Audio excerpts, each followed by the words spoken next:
We're in societal structure. So, hoarding. The reason that they hoard is because of the gender roles of their society, basically. The females of their society are the ones that choose the mates. The guys don't choose. They just wait to be chosen. But the way that the females choose are based off of hoards. So whichever male has the biggest hoard will look the most attractive to a female. And it also is based off of like power, strength, but all of that can be kind of distilled down to how big is their hoard. Like, are they able to go out and get large sums of gold or coins or whatever, bring it back? It shows power to their society. So dragons, especially male dragons, will hoard in order to look attractive to the females. Yes. And even females are probably the most, like, reproductively driven. They'll even, like, fight each other for a mate. Mm-hmm. Females will literally kill each other for a mate, too. So that happens. It's interesting. So they do literally fight over the males. And by that, I mean they will have these aerial battles, these, like, crazy, epic aerial battles on purposely above the male. And so they want the male to be watching it because they want the male to see their future mate's victory. And so that male can, like, get admiration for them and stuff like that. And so it's kind of cool if they weren't such evil creatures. Like, actually, a lot of dragons. It'd be kind of heartfelt, sort of. Yeah, I guess so. I mean, I think the black dragon's the only one that freaking, like, you gotta fight for your mate. All the other ones are like, are you respectable? Some are like social. Some even marry each other. But these guys, they're like, I'll kill for me. And you might think, is it because the female, like, wants to have kids? They don't care about kids. No kid. They're like, they would care less. They mate for pleasure. Those bums. Yeah. Well. Okay. Yeah. Well, I mean. So, okay, let's get into the societal structure. So they are solitary, but as we seem to be talking about, there is a reason they get together, and that is to make and raise young. But when I say raise, that's in quotations. It's not existing. They do reproduce. They do like to reproduce. So they lay eggs, but once they kind of lay those eggs, that's about all they do. They don't care about protecting the eggs. So that they want the eggs to survive, but they're really not willing to do much in order for that to happen. So what they typically do is hide the eggs. In literal acid, so. Yeah, well, that helps. So their eggs, black dragons, require to be submerged in acid in order for them to develop properly. So not only is that necessary, but that also does kind of provide a natural protection. But they're typically not good parents. They're considered not good parents because they don't protect their eggs. And once the eggs are young, they will only protect those young as long as they themselves are not in any risk. So yeah, sure, if a bear walks up, like, they're gonna, like, scare the bear away. You know, if weaker things walk up and try to take the younglings, they'll fight it and kill it. But if, like, a rock pulls up or, like, a group of adventurers are like, I'm out. Yeah. You little baby black dragons, you're on your own. Yeah. So pretty messed up, in my opinion.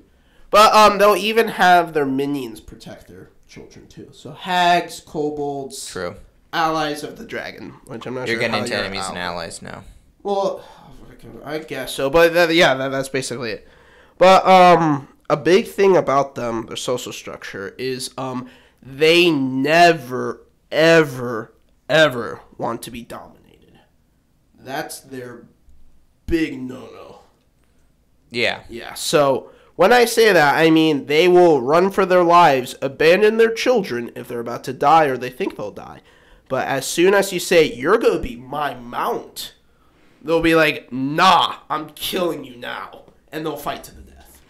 So I guess that's sort of personality. But like, kind of combat strategy. That even goes with other black dragons, if, you know. But so what you would say here is, in societal structure, is they value their independence. Oh, they do. Greatly. Very much. And their ability to kind of enact their will however they want. And if that is ever threatened, that's unacceptable to them. They will not live without independence. They will do everything they can to fight for that. And so we'll get into what that means in terms of combat later. Okay, so just to further flesh out any last things we have, I mentioned they're solitary. They are very solitary. And that's because of how territorial they are, and so they will only really get together, and I mean black dragon to black dragon, to mate. But also, they will never they can form clans. Dragons can, but black dragons will only do so if they're under extremely hazardous conditions that are threatening the entire population. So black dragons, if needed to protect themselves, need to come together, they will, but they would never come together for just any other reason. If they're forced to, they do that instead of die, but no other reason will they be coming together. So they are solitary. You're never going to find a pair of dragons unless there was just a mate and they just had children and maybe they're spending a little bit of time raising the younglings, but in general, you're only going to find one in one place. And if you found a bunch, that must mean there's something greatly threatening them. Yeah, and I'm not sure if a lot of things could threaten the black dragon population in an area. Yeah, I don't even know what that would be. Yeah, I don't know. Yeah. I mean, I guess we'll get into it in future episodes as our Sierra level rises. Yeah. Alrighty, so the next section is enemies and allies. This is kind of interesting. They don't like really anything except for their minions. So Oh, yeah, allies. Yeah, minions. I guess are the only quote unquote allies. Yeah, and the black dragon doesn't even count them as minions. They're full on slaves to them. But the interesting thing is, so a big minion for dragons in general are kobolds. Yeah. They are the dragon simps. Yeah, kobolds worship dragons. They worship dragons. But the special thing about black dragon kobolds followers is that after a while, they become sadistic. Mm-hmm. And they love when the black dragon does sadistic things. And they'll kill each other. And so basically the only minions that are alive are the sadistic, insane serial killers. So they'll just go out and kill things for their master. Yeah. Bring it back gold and money. Black dragons have that effect on everything they kind of enslave, I guess, or anything that's kind of around them and interacts with them they'll start to kind of twist these minions to be these kind of evil creatures. And another big one, you mentioned kobolds, so I'll mention lizard folk. This is another big, kind of classic minion of a black dragon because lizard folk typically live in similar areas, and it's something about reptiles that black dragons have kind of an uncanny sway over. They can magically influence reptiles. Right. Yeah. And so that includes everything from a simple lizard up to lizard folk. And so if you encounter lizard folk that are kind of influenced by a black dragon, so you may be walking down the path and instead of these pragmatic lizard people, you get these savage and malicious lizard warriors coming out that are just trying to skin you and take you back to their dragon master. And normally a lizard folk do respect and will go under the the ranks of a dragon, but just the black dragon just has a more control over the lizard folk. The lizard folk can't control themselves from this insanity and just slaughter. They kind of lose their minds. Yeah, they kind of lose their minds. Yeah, which is kind of and become these just savage cannibalistic. I mean, cannibalistic. They can't. They're not literally cannibalistic, but I'm imagining these the savage tribe. You know what I mean? Classic cannibals from Pirates of the Caribbean or something like that. Yeah, definitely. Yeah. Yeah. Just to finish the minions topic, one other minion. It's not really a minion, but it's a creature, since we are enemies and allies. Are oozes, especially ones that have the acid, acidity to them, and those will just kind of black dragons will pick them up, obviously immune to their acid, and just be live here in my lair. That's so funny. I just imagine just a little gelatinous cube just wiggling in a swamp, and a black dragon is here you go, buddy. He picks him up and throws him at a adventure. I don't know, something dumb like that. Yeah, oozes are kind of pets for the black dragon, little aquariums, but it's an ooze. You know what I'm saying? In a little swamp, just little ooze cubes that slowly kind of like move around. Yeah. And those obviously are used as like protection or tools or like further encumbrances for anyone that wants to come into the lair and try to get their hoard. But yeah, that's minions. And one of the things that minions can do for them, as you mentioned, is protect their eggs. Yes. And that's about as much protection as their eggs get. Yeah. Also, sometimes hags.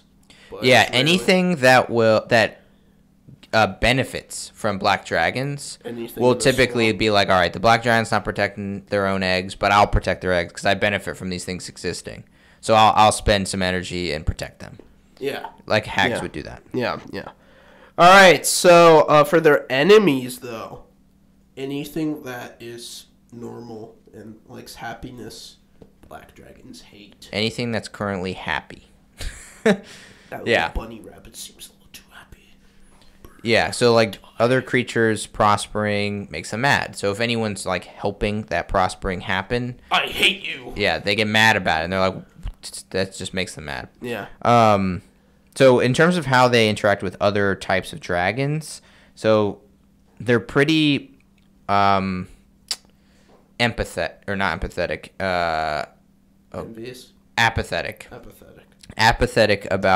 towards other creatures if they're like kind of equal in power. So let's say this is how they deal with other chromatic dragons. If there's other chromatic dragons, the black dragons will kind of be emotionless in terms of their well-being. They won't care about them. They'll be like, okay, those are over there. If they're dying, I don't care. Like, I don't care. You know what I mean? They do themselves, and there's nothing I don't care about them. But metallic dragons make them mad, and they hate metallic dragons. And so that's an enemy for them that they would like love to see. To torture them. Torture them, those metallic dragons. They would love to see misfortune come upon a metallic dragon, while chromatic dragons, they don't really care. You know what I mean? It's like, you guys are sort of evil too. Whatever. Yeah. You know what I mean? Yeah, but they will kill weaker dragons and steal the hoard. So it doesn't matter if you're chromatic or metallic. They're gonna, go in. And black dragons are actually weaker in the dragon food chain. They are. So in the chromatics, we got reds on the top, the big reds. Blues, greens, blacks, and whites. Yeah. Blacks and whites will probably never see each other. Yes. But blacks and greens actually live together a lot. And I don't mean live in the same layer, obviously. But they live in the same areas. So you're kind of looking at these jungle, swampy areas. We'll get into it. But so they'll encounter green dragons a lot or be in the area. And because green dragons are more powerful than black dragons, most of the time, they're pretty close, but green dragons typically are a little better. The black dragons don't really go out of their way to fight them. And what will end up happening is they'll actually have pretty good relationships with I wouldn't say friendly ones. Well, they kind of like, you stay in your nice dry forest, I'll stay in my swamp. Yeah. And like although they're both like in the general vicinity of one another, they like very different biomes. So the black dragon likes the swampy areas and the wet areas, while the green dragon likes the dry foresty areas. And they eat different stuff. So the green dragons eat like the red meat of the forest, right? And then the black dragons eat the aquatic creatures. But that doesn't stop a black dragon from eating red meat, though. No, it doesn't. Yeah, black dragons very much will eat red meat. They have nothing against it. I mean, that just is typically not what is around them. So they're fine with eating things in the water. That's what they mostly eat. Mm-hmm. Yeah. Yeah. But I mean, they're fine. Like if they do kill like a deer or something, they'll just throw in like a rotting pond and let it rot a bit. Yeah. So I kind of think it's funny. Like you'll go in the lair just like they're pickling just random stuff, just waiting to eat them. Yeah. Yeah. So. Well, okay. Well, we can get to layers. Are you done with? Do you have any allies? Yeah. I mean, they're actually probably one of the most thieverish out of other dragons. They'll go and steal hoards from other dragons. Okay. And they'll come back, they're like angry, and they'll try to like fly away to their lair so no one knows. But they also don't like rocks. You mean the birds? Okay. Yeah, because rocks will eat them. Yeah, I don't think any dragons like rocks. No. Yeah. Yeah. But like it's kind of weird because a black dragon, we can't really physically scope out the size of them. But a black dragon's wingspan, an adult one, is only like 80 feet. Mm. A roc's is 200. So Right. it's literal a dove to an eagle. So it's kind of Right. crazy to imagine, yeah. Yeah, we talked about rocks in previous episode. They make dragons look like little weaklings. They do, yeah. But anyway, that's enemies and allies. Anything else for them? No.